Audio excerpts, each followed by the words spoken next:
Guys, resmi ya, ada 3 pemain keturunan baru yang akan dinaturalisasi dan diproyeksikan untuk dapat bermain bersama timnas Indonesia. Siapa saja mereka? Ini dia.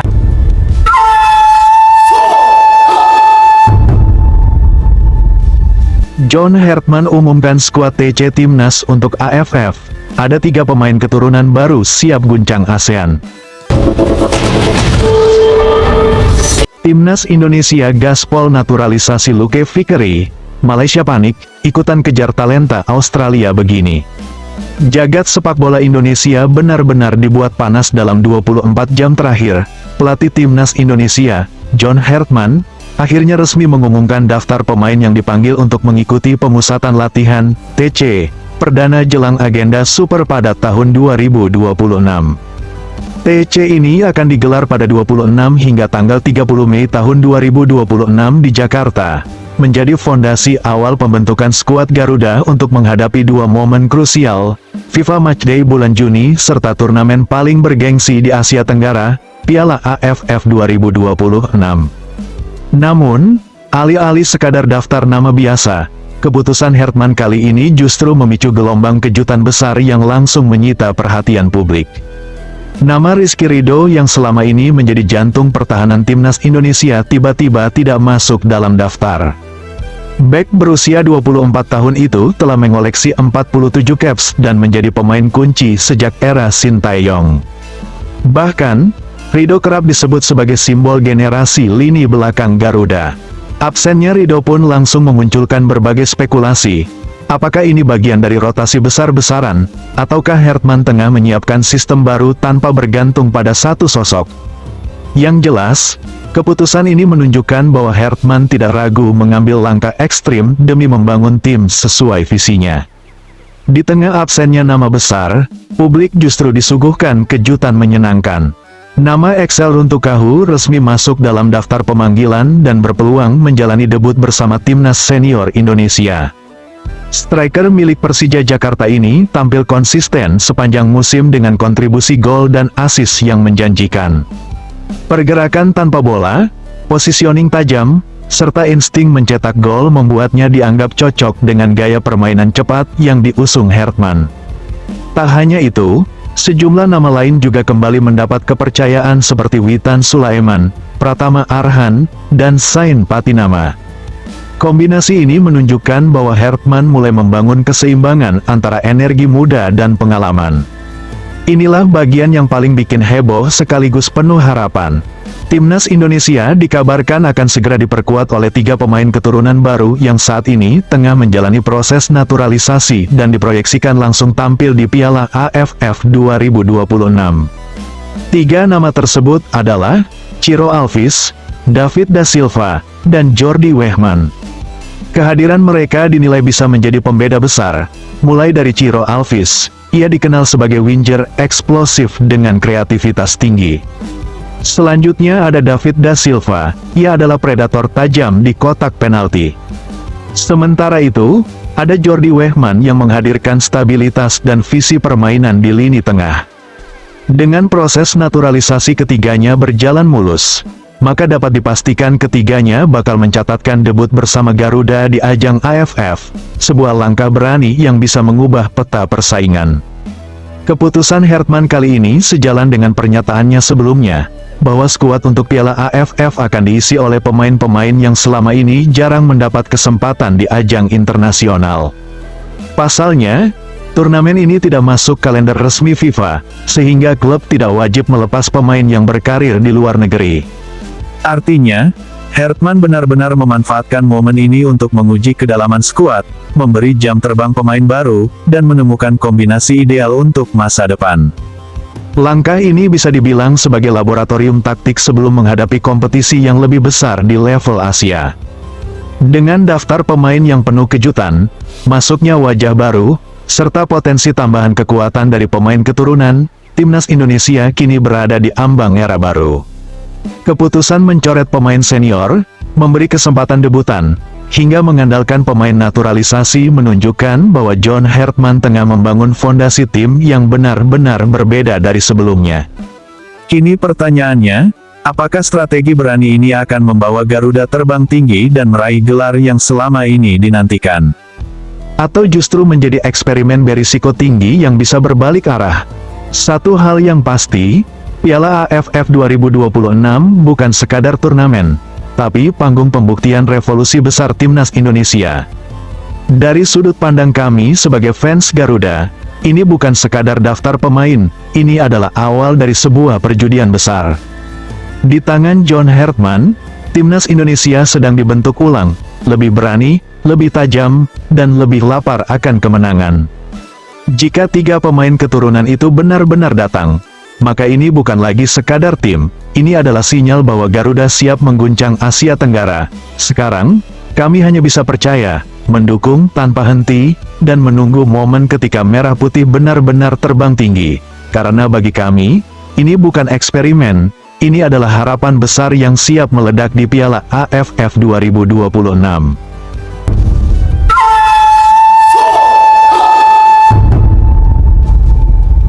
Timnas Indonesia gaspol naturalisasi Luke Vickery, Malaysia panik, ikutan kejar talenta Australia begini. Jagat sepak bola Asia Tenggara kembali diguncang drama panas yang tak kalah sengit dari pertandingan di lapangan.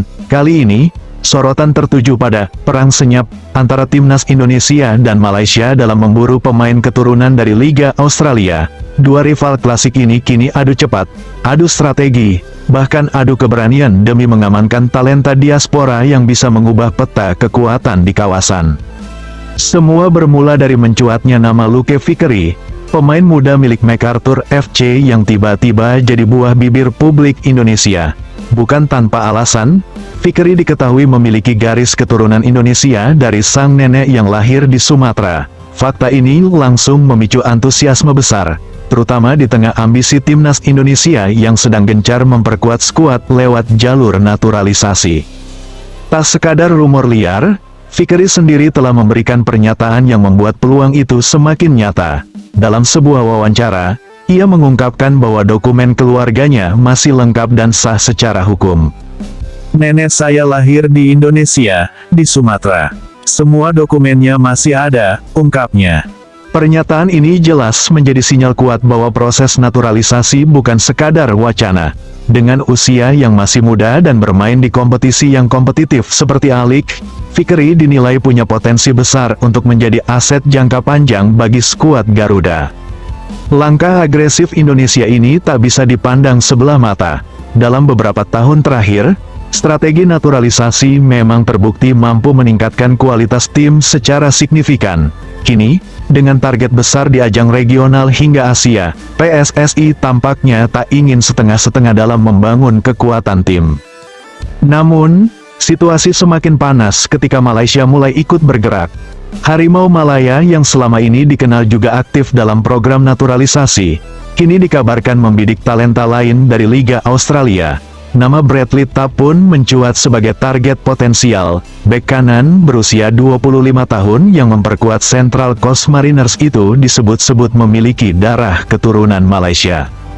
Dengan tinggi badan mencapai 183 cm dan pengalaman tampil reguler sebanyak 25 pertandingan musim ini, Tapp dianggap sebagai sosok ideal untuk memperkuat lini pertahanan Malaysia yang selama ini kerap menjadi sorotan.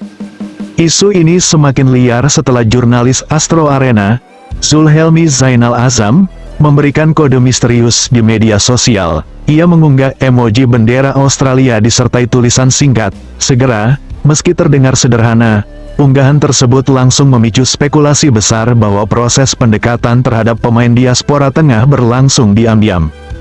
Namun di balik itu semua, Malaysia sebenarnya berada dalam posisi yang cukup rumit. Federasi Sepak Bola Malaysia, FAM, masih berada di bawah bayang-bayang kontroversi terkait kasus naturalisasi sebelumnya.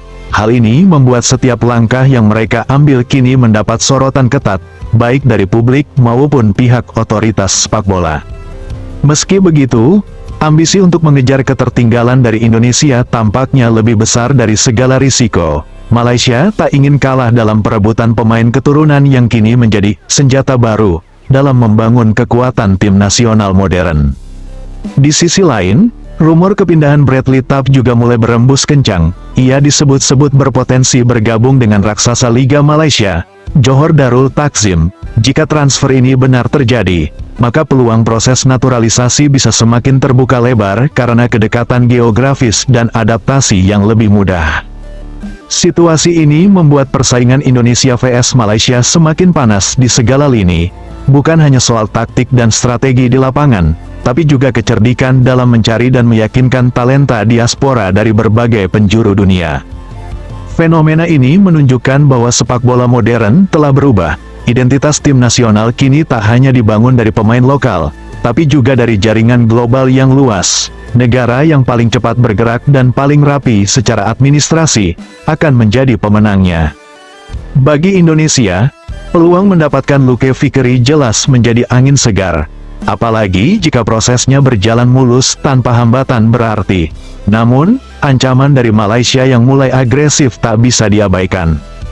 Kini pertanyaannya, siapa yang akan lebih dulu mengamankan targetnya? Akankah Garuda sukses mengikat Fikri sebelum negara lain ikut masuk dalam perburuan? Atau justru Malaysia yang diam-diam mencuri langkah dan mengejutkan publik dengan rekrutan barunya? Satu hal yang pasti, perang diaspora ini belum mencapai puncaknya. Dan ketika semuanya benar-benar terjadi, Asia Tenggara siap menyaksikan rivalitas paling panas dalam sejarah sepak bola regional. Peristiwa yang sedang berlangsung ini bukan sekadar kabar terbaru yang menghiasi halaman-halaman berita olahraga atau menjadi bahan obrolan hangat di warung kopi dan ruang percakapan masyarakat. Ia adalah gambaran nyata dari perubahan besar yang sedang melanda dunia sepak bola, khususnya di kawasan Asia Tenggara yang selama ini dikenal sebagai wilayah dengan potensi besar namun seringkali tertinggal dalam hal kualitas dan daya saing di tingkat yang lebih tinggi. Kisah tentang Luke Fikri, Bradley Tapp, dan persaingan antara Indonesia serta Malaysia ini menjadi bukti bahwa garis pertempuran dalam membangun kekuatan tim nasional tidak lagi terbatas di dalam lapangan hijau, melainkan telah meluas ke berbagai belahan dunia, menjangkau cabang-cabang keturunan, dan memanfaatkan keterhubungan antar manusia yang ada di tengah era globalisasi seperti sekarang ini. Jika kita melihat kembali perjalanan yang telah dilalui kedua negara dalam beberapa tahun terakhir, langkah yang mereka lakukan saat ini sebenarnya bukanlah sesuatu yang muncul secara tiba-tiba, melainkan hasil dari proses pemikiran panjang dan evaluasi menyeluruh terhadap kondisi sepak bola masing-masing. Indonesia, yang selama ini memiliki basis pendukung terbesar di kawasan dan antusiasme yang tak tertandingi, telah menyadari bahwa mengandalkan semata pemain yang dibesarkan dan berkembang sepenuhnya di dalam negeri saja tidak cukup untuk bersaing dengan negara-negara yang telah jauh lebih maju, baik di tingkat Asia maupun dunia. Perkembangan yang ditunjukkan dalam beberapa kompetisi terakhir membuktikan bahwa strategi melibatkan pemain keturunan dan proses naturalisasi mampu menaikkan standar permainan, memperkaya variasi gaya bermain, serta memberikan dampak positif yang terasa baik di dalam maupun di luar lapangan. Kehadiran pemain-pemain yang memiliki hubungan darah dengan Indonesia namun berkembang di lingkungan sepak bola negara lain membawa serta pengetahuan, teknik, dan pengalaman yang berbeda, hal-hal yang kemudian dapat ditularkan kepada rekan-rekan setimnya, sehingga secara keseluruhan mutu sepak bola nasional pun ikut terangkat. Dalam konteks inilah, kehadiran nama Luke Fikri menjadi sesuatu yang sangat berharga dan sangat dinanti-nantikan. Sebagai pemain muda yang masih memiliki masa depan panjang di hadapannya, yang telah teruji bermain di kompetisi profesional yang terstruktur dan berkualitas seperti Liga Australia, ia menawarkan lebih dari sekadar kemampuan bermain sepak bola. Ia menjadi jembatan baru yang menghubungkan Indonesia dengan dunia sepak bola internasional, sekaligus menjadi bukti bahwa potensi bakat yang berakar dari tanah air ternyata tersebar luas di berbagai penjuru dunia. Pernyataannya yang menyatakan bahwa dokumen-dokumen keluarga yang membuktikan hubungan keturunannya masih tersimpan dengan baik dan sah secara hukum, bukan sekadar pernyataan biasa, melainkan merupakan dasar hukum dan moral yang kuat yang membuat proses ke depannya dapat berjalan dengan lebih pasti. Bagi publik Indonesia, hal ini adalah berita gembira yang menambah daftar harapan, di mana timnas Garuda tidak hanya diperkuat oleh mereka yang lahir dan besar di sini, tetapi juga oleh putra-putri bangsa yang nasib dan perjalanan hidupnya membawa mereka tumbuh dan berkembang di tempat lain, namun tetap memiliki ikatan batin dan darah yang tidak pernah terputus. Namun di balik euforia yang melingkupi langkah Indonesia ini, kita juga harus menyadari bahwa dunia sepak bola adalah lingkungan yang selalu bergerak dan tidak pernah diam. Keberhasilan yang dicapai, maupun langkah yang diambil oleh satu pihak, pasti akan mendapatkan tanggapan dan respon dari pihak lain, terutama dari mereka yang memiliki sejarah persaingan yang panjang dan saling mengawasi satu sama lain. Hal inilah yang kini terjadi pada Malaysia, negara tetangga yang selama ini juga berjuang keras untuk mengukir prestasi dan mengharumkan nama bangsa melalui dunia olahraga. Ketika melihat perkembangan yang terjadi pada tim nasional Indonesia dan dampak nyata yang dihasilkan dari kebijakan yang diambil, maka tidaklah mengherankan jika Malaysia pun merasa terdorong untuk bergerak lebih cepat dan mengambil langkah yang serupa. Bagi mereka, hal ini bukan semata-mata tentang persaingan semata, melainkan tentang menjaga posisi dan memastikan bahwa mereka tidak tertinggal jauh di belakang dalam persaingan yang semakin ketat ini. Pencarian yang kini dilakukan Malaysia terhadap talenta seperti Bradley Tapp, dan kemungkinan besar juga nama-nama lain yang belum terungkap ke publik, adalah bentuk nyata dari keseriusan tersebut. Sebagai pemain yang telah menunjukkan kemampuannya secara konsisten di level kompetisi profesional, dengan postur tubuh dan karakteristik permainan yang sesuai dengan kebutuhan tim nasionalnya, ia menjadi target yang sangat masuk akal dan strategis. Kabar yang menyebutkan kemungkinan ia akan bergabung dengan klub terkemuka di Malaysia juga merupakan bagian dari rencana yang matang, karena hal itu akan memudahkan proses penyesuaian diri, membiasakan diri dengan lingkungan sepak bola di negara tersebut, serta memperkuat dasar yang akan dibutuhkan jika proses naturalisasi benar-benar dilakukan di kemudian hari. Selain itu, kode-kode yang disampaikan oleh pihak-pihak yang terlibat, baik dari jurnalis maupun dari kalangan sepak bola, juga menunjukkan bahwa mereka sedang bekerja dengan hati-hati namun penuh tekad, berusaha mempersiapkan segala sesuatunya dengan sebaik-baiknya agar hasil yang diharapkan dapat tercapai. Namun kita juga tidak bisa menutup mata terhadap tantangan dan hambatan yang dihadapi oleh kedua belah pihak dalam perjalanan ini. Bagi Malaysia, bayang-bayang dari peristiwa dan kontroversi yang pernah terjadi sebelumnya menjadi beban tersendiri yang membuat setiap langkah yang mereka ambil harus melalui pengawasan dan penilaian yang sangat ketat. Hal ini membuat posisi mereka menjadi lebih sulit, karena di satu sisi mereka harus bergerak cepat untuk mengejar ketertinggalan. Namun di sisi lain mereka juga harus memastikan bahwa setiap proses yang dilakukan berjalan sesuai dengan aturan yang berlaku, baik dari dalam negeri maupun dari badan pengatur sepak bola dunia. Setiap kesalahan kecil yang dilakukan bisa berakibat pada terhentinya proses yang telah direncanakan, atau bahkan menimbulkan masalah yang lebih besar yang dapat mengganggu kestabilan dan perkembangan sepak bola mereka secara keseluruhan. Sementara itu, bagi Indonesia, meskipun hingga saat ini perkembangan yang ada terlihat berjalan dengan baik dan penuh harapan, namun perjalanan yang harus ditempuh belumlah selesai. Masih ada berbagai tahapan proses yang harus dilalui, berbagai persyaratan yang harus dipenuhi, dan berbagai kemungkinan yang bisa terjadi di masa mendatang. Kita tidak bisa melupakan bahwa dalam dunia sepak bola, situasi bisa berubah dalam waktu yang sangat singkat. Bisa saja di tengah perjalanan muncul negara atau pihak lain yang juga tertarik dengan talenta yang sama, atau bisa pula ada hambatan administratif dan hukum yang tidak terduga yang membuat proses berjalan lebih lambat dari yang diharapkan. Selain itu, penting juga untuk diingat bahwa memiliki pemain dengan kualitas yang baik saja tidaklah cukup. Keberhasilan sebuah tim nasional tidak hanya ditentukan oleh siapa saja yang bermain di dalamnya, tetapi juga bagaimana cara mereka dilatih, bagaimana kerjasama antar pemain terjalin, bagaimana strategi disusun dan diterapkan, serta bagaimana keselarasan tercipta antara semua elemen yang ada di dalam lingkungan tim nasional. Pemain yang didatangkan melalui proses apapun, baik yang tumbuh di dalam negeri maupun yang datang melalui jalur keturunan dan naturalisasi, tetap harus dapat beradaptasi, memahami nilai-nilai dan semangat tim, serta mampu memberikan kontribusi nyata di lapangan ketika saatnya tiba. Di sisi lain, fenomena persaingan yang terjadi antara Indonesia dan Malaysia ini juga menimbulkan pertanyaan dan perdebatan yang lebih luas, yang tidak hanya terbatas pada aspek olahraga semata, tetapi juga mengenai makna dari identitas dan kebanggaan nasional. Banyak pihak yang mengemukakan pendapatnya, ada yang mendukung langkah-langkah yang diambil karena dianggap sebagai cara yang efektif dan wajar untuk memajukan prestasi, namun ada pula yang memiliki pandangan berbeda, yang mempertanyakan apakah hal ini masih sesuai dengan esensi dari tim nasional yang seharusnya menjadi perwakilan dari masyarakat dan budaya suatu bangsa. Perdebatan seperti ini sebenarnya terjadi di seluruh dunia, bukan hanya di kawasan kita saja, dan hal ini menunjukkan bahwa topik ini memang memiliki bobot dan makna yang dalam.